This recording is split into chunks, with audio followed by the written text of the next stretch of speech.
विद्यार्थी को संकाय एवं विषयों की समझ में हम शिक्षण विधियों का अध्ययन कर रहे हैं। इसी क्रम में हमने, जैसे मैंने कई सारी शिक्षण विधियों के नाम बताए थे कि बहुत सारी शिक्षण विधियां हैं जिनके माध्यम से शिक्षण कार्य करवाने से हमारा अधिगम अधिक प्रभावशाली हो पाता है। इसी दृष्टि से कई सारी शिक्षण विधियों के नाम मैंने बताए थे, जैसे व्याख्यान विधि हो सकती है, योजना विधि हो सकती है, प्रदर्शन विधि हो सकती है, और भी कहें तो मॉन्टेसरी पद्धति, किंडरगार्टन पद्धति, खेल विधि, कई सारी विधियां हैं जिनके सहयोग से शिक्षण कार्य अधिक प्रभावशाली हो जाता है। इसी दृष्टि से हमें शिक्षण विधियों का अध्ययन करना भी आवश्यक होता है। और इसी क्रम में हमने शिक्षण विधियों के क्रम में जो शिक्षण विधि योजना विधि है उसको हमने पढ़ना प्रारंभ किया है, जिसमें योजना विधि की परिभाषाएं मैंने लिखवा दी थी और उससे आगे जो भी योजना विधि है किस तरह से उसे क्रियान्वित किया जाना है, क्या उसके सिद्धांत होते हैं, किस तरह से उसको एक तरह से कौन से सोपानों के द्वारा उसे पूर्ण किया जाता है, तो इन सब का भी अध्ययन हम कर लेते हैं। योजना विधि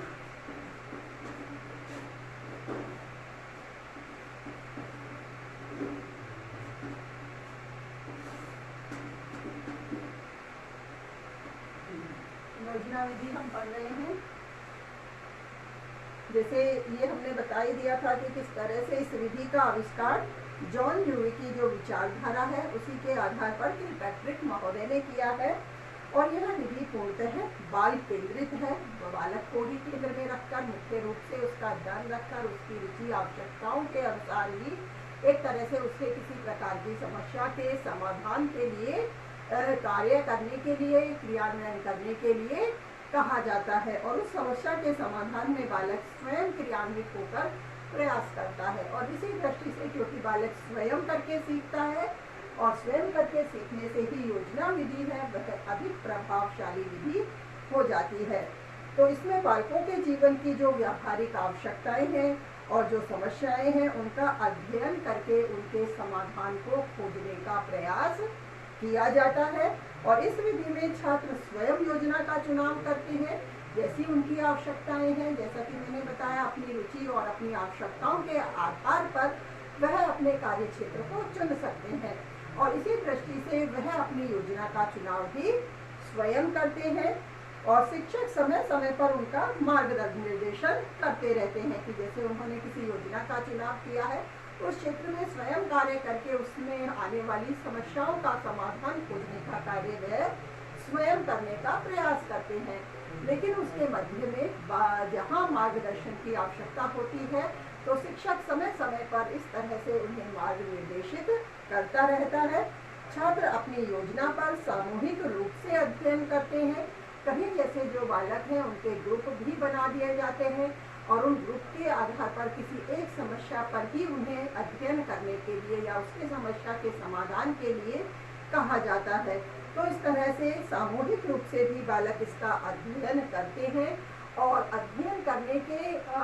किसी न किसी आधार पर, किसी परिणाम पर या किसी निष्कर्ष पर पहुंचते हैं और इसी तरह का वह निष्कर्ष भी निकालते हैं। परिणाम और संतोषजनक होता है तो मानो जैसे जिस तरह की अपेक्षा हमें उस योजना विधि के से या किस तरह की स्वाभाविक परिस्थितियों में हमें किस तरह की समस्या के समाधान को खोजने का प्रयास बालकों के समूह से करवाया है, तो वह जिस तरह का अध्ययन करके उन्होंने किस तरह के परिणाम उससे निकाले हैं, तो इस तरह के जो परिणाम की हमें प्राप्ति हुई है यह परिणाम यदि संतोषजनक होते हैं और मानो अगर संतोषजनक परिणाम की प्राप्ति हुई है तो हम क्या मानेंगे कि जो हमारी योजना विधि है वो क्या हुई है, सफल हुई है। जिस तरह के कार्य को, जिस तरह की समस्या का समाधान करने का प्रयास हमारे द्वारा किया गया, तो इस समस्या के समाधान में बालकों ने किस प्रकार से कार्य किया, किस तरह से अपनी समस्या का समाधान उन्होंने खोजा और किस तरह के निष्कर्ष उन्होंने निकाले जिनसे उन्हें सफलता प्राप्त हुई और उनकी ही सफलता से जो हमारी विधि है वह भी सफल मानी जाती है। अर्थात बालकों की सफलता ही योजना विधि की सफलता को भी निश्चित करती है। तो इसी क्रम में अब हम जो हमारी योजना विधि है इसके सिद्धांतों को पढ़ लेते हैं कि कौन कौन से सिद्धांतों को ध्यान में रखकर योजना विधि का क्रियान्वयन किया जाता है।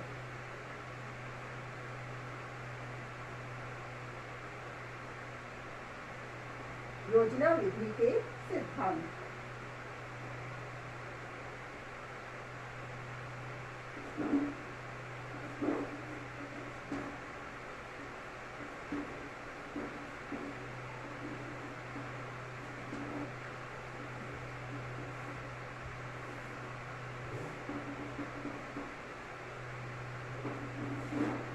जैसे पहले भी सिद्धांत की हम बात करें तो हम योजना के निर्माण में योजना विधि के जो सिद्धांत हैं किस तरह से हम योजना का निर्माण करेंगे, योजना का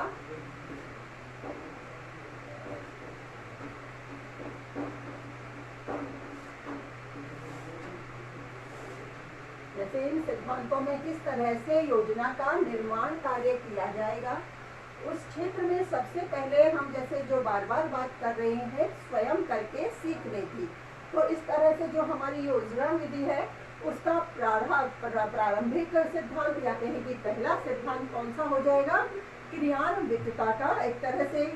क्रियान्विति का या कहें कि क्रियाशीलता का सिद्धांत कि योजना जो पद्धति है, जो योजना विधि है वो क्रिया विधि पर भी आधारित है। बालक स्वयं करके सीखते हैं, सामूहिक रूप से प्रयास करते हैं, स्वयं अपनी समस्या का समाधान खोजने का प्रयास करते हैं। तो इस दृष्टि से जो हमारा इसमें पहला सिद्धांत होगा वह क्या होगा, क्रियाशीलता का सिद्धांत। क्रियाशीलता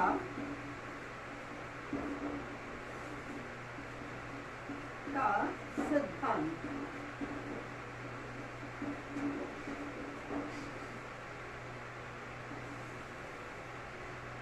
अब इस सिद्धांत में हम यही बातें बताएंगे कि किस तरह से बालक स्वाभाविक परिवेश में क्रियाशीलता का ध्यान रखते हुए अपनी समस्या से संबंधित विभिन्न प्रकार की क्रियाओं को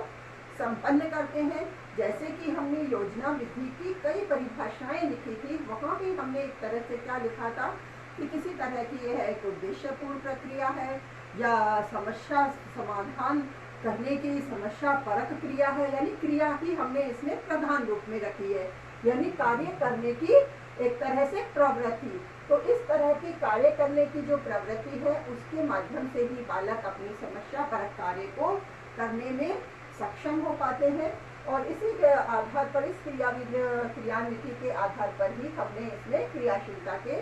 सिद्धांत को रखा है। इसमें क्रियाशीलता जो कि शिक्षा है क्रियाशीलता के सिद्धांत पर ही दी जानी चाहिए, इसी को ध्यान में रखें क्योंकि हम यह जानते हैं और कई बार इस तरह का हमने बताने का प्रयास भी किया है कि जैसे जो करके सीखा जाता है, यानी जो भी शिक्षा प्रदान करने का एक माध्यम कहें या कि शिक्षा को एक अधिक स्थायी रूप से ग्रहण करने के लिए जो भी अधिगम है उसके अधिक रूप से स्थायी होने के लिए क्या एक तरह से निर्भर करता है बालक का स्वयं कार्य को करना। तो हम इस बात पर भी जैसे जो हमारा क्रियाशीलता का सिद्धांत है किस पर डिपेंड करता है, स्वयं करके सीखना।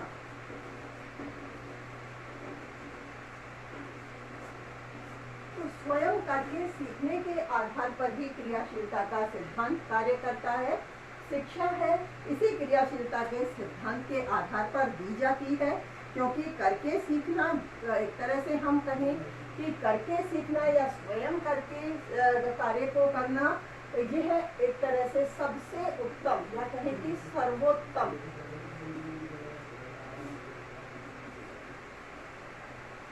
यह सर्वोत्तम विधि है किसकी, सीखने की।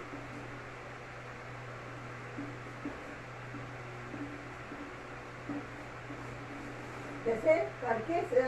कोई भी कार्य को करके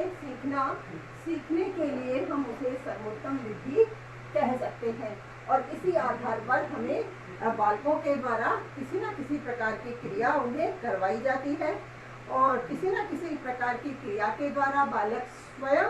उसमें क्रियाशील रहकर वास्तविक रूप से ज्ञान की प्राप्ति करते हैं, ज्ञान का अर्जन करते हैं। इसीलिए क्रियाशीलता का सिद्धांत हमारा सर्वप्रथम योजना विधि का सिद्धांत होता है। अब हम बात करें कि जैसे उद्देश्य का सिद्धांत, दूसरा जो हमारा योजना विधि का सिद्धांत है, उद्देश्य का सिद्धांत।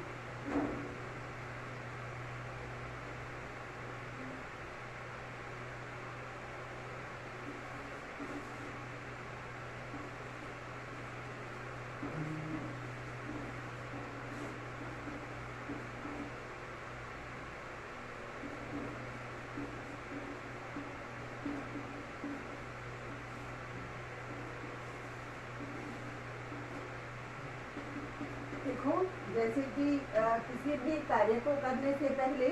तो किसी न किसी प्रकार का हमारा उद्देश्य निर्धारित होता ही है।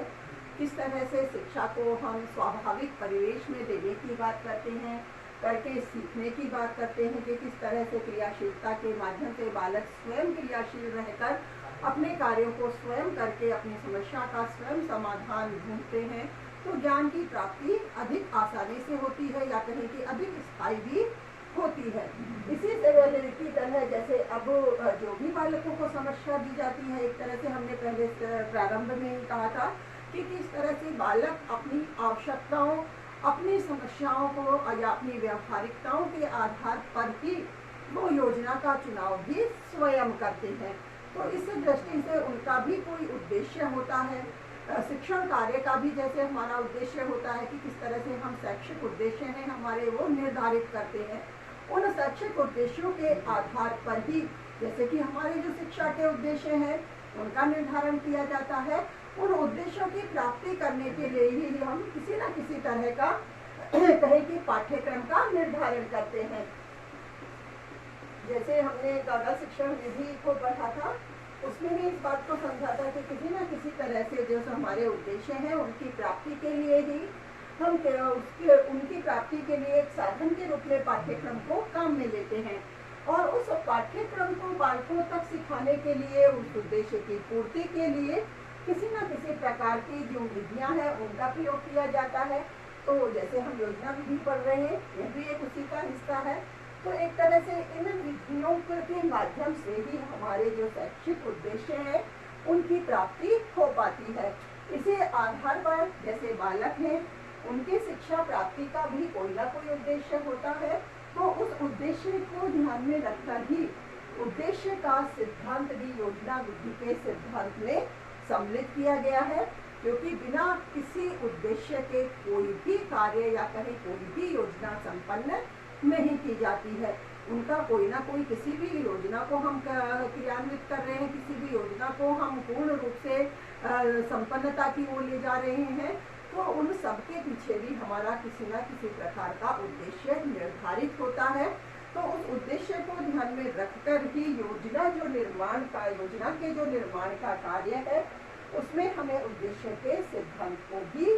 रखना होता है और उद्देश्यों का निर्धारण भी आवश्यक होता है। इसी तरह से जैसे हम बार बार बात करते आ रहे हैं, वास्तविक या स्वाभाविक या कहें कि प्राकृतिक परिस्थितियों में समस्या का अध्ययन करना, तो इस तरह से वास्तविकता पर भी हमें इसमें ध्यान रखना है कि बालक जो कार्य कर रहे हैं, जो व्यवहारिकता उनकी इसमें दिखाई दे रही है, तो वो व्यवहारिकता या वह क्रियाशीलता किस तरह से स्वाभाविक वास्तविक परिस्थितियों में संपन्न हो। तो इसी को ध्यान में रखते हुए हमें और तीसरा सिद्धांत क्या रखना है इसमें, वास्तविकता का सिद्धांत। वास्तविकता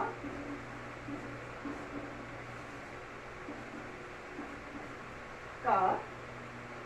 सिद्धांत।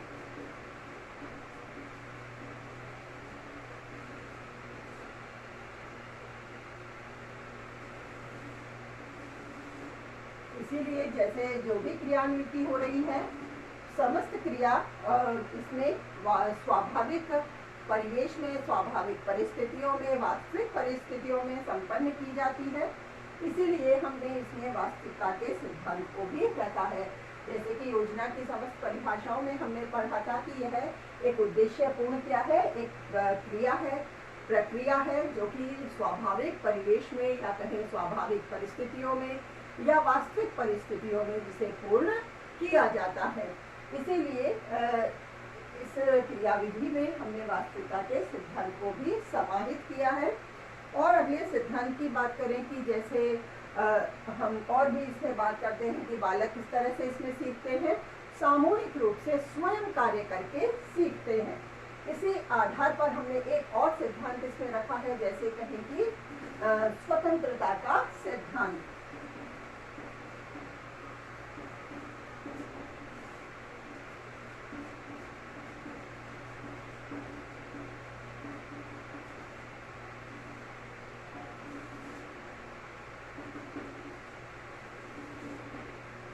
यहाँ स्वतंत्रता शब्द देखकर हमें स्पष्ट लग रहा होगा या समझ में आ रहा होगा, क्योंकि बार बार हम योजना विधि में किस तरह की बात कर रहे हैं कि बालक इसमें स्वयं कार्य करते हैं, स्वयं क्रियान्वित रहते हैं, स्वयं अपनी समस्या का चुनाव करते हैं, उससे संबंधित समाधान के लिए स्वयं प्रयासरत रहते हैं, बार बार स्वयं क्रियाशील रहते हैं, स्वयं कार्य करके सीखते हैं। इस दृष्टि से जब बार बार हम उनके स्वयं ही कार्य करने की बात कर रहे हैं, अर्थात क्या हो गए, बालक स्वतंत्र रूप से कार्य करते हैं। शिक्षक तो क्या करता है, समय समय पर उन्हें मार्ग निर्देशित करता है, अर्थात आवश्यकता के अनुसार उनका पथ प्रदर्शित करता रहता है। इस दृष्टि से बालक इस योजना विधि में अपनी समस्या का समाधान करने के लिए स्वतंत्र रहते हैं। स्वतंत्र रहकर वह सामूहिक रूप से अपने समस्या का समाधान करने के लिए कोई ना कोई कार्य या व्यवहार करते हैं और उसी के आधार पर वह किसी न किसी परिणाम या निष्कर्ष तक पहुंचते हैं और उन परिणामों और निष्कर्ष के आधार पर ही हमारी योजना विधि की सफलता निर्धारित होती है। तो उसी क्रम में जैसे कि हमने बात की है कि स्वतंत्रता का सिद्धांत, अर्थात स्वतंत्र रहकर बालक कार्य करते हैं, इसलिए हमने योजना विधि के चौथे सिद्धांत के रूप में स्वतंत्रता का सिद्धांत रखा है। इसी तरह से आगे और भी सिद्धांत हैं, जैसे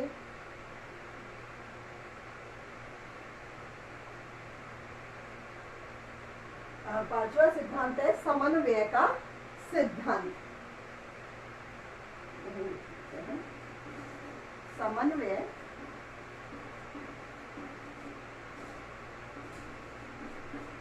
का सिद्धांत।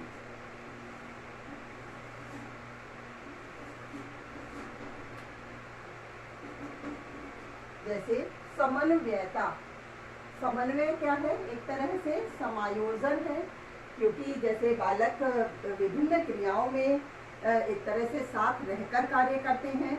विभिन्न विषयों को एक सह संबंधित करके, क्योंकि कोई भी समस्या दी जाती है एक ही विषय पर आधारित हो ये भी आवश्यक नहीं होता, कई विषयों से सह संबंधित करके भी उसे हल किया जाता है। और कई जैसे बालकों का समूह भी मिलकर रह कार्य करता है तो उनके अनुभव भी इसमें समन्वित होते हैं, उनमें भी समायोजन होता है, उसमें भी वो सह संबंधित करके ही अपना कार्य करते हैं। तो इसी तरह से एक तरह से बालक अपनी समस्यात्मक कार्यों को किसी न किसी समन्वय के आधार पर, किसी न किसी समायोजन के आधार पर ही अपने कार्यों को पूर्ण कर पाते हैं। तो इसीलिए यहाँ हमने समन्वय का सिद्धांत की, जैसे 5वें नंबर पे योजना विधि के सिद्धांत में हमने 5वें नंबर पे समन्वय का सिद्धांत रखा है, क्योंकि सभी बालक समूह में रहकर समन्वित होकर इन सिद्धांतों का समन्वित होकर के जो समस्या या समाधान का कार्य उन्हें दिया गया है उसे अपने निष्कर्ष तक पहुंचाते हैं। इसीलिए हमने समन्वयता के सिद्धांत को भी विशेष रूप से इसमें रखा है। अब जैसे और बात करें कि और भी सिद्धांत है कि इसमें जो सिद्धांत है 6 सिद्धांत होते हैं योजना विधि में, तो उसमें से एक सिद्धांत और है समन्वय का सिद्धांत हो गया मितव्ययता का सिद्धांत। छठा जो सिद्धांत है मितव्यय का सिद्धांत।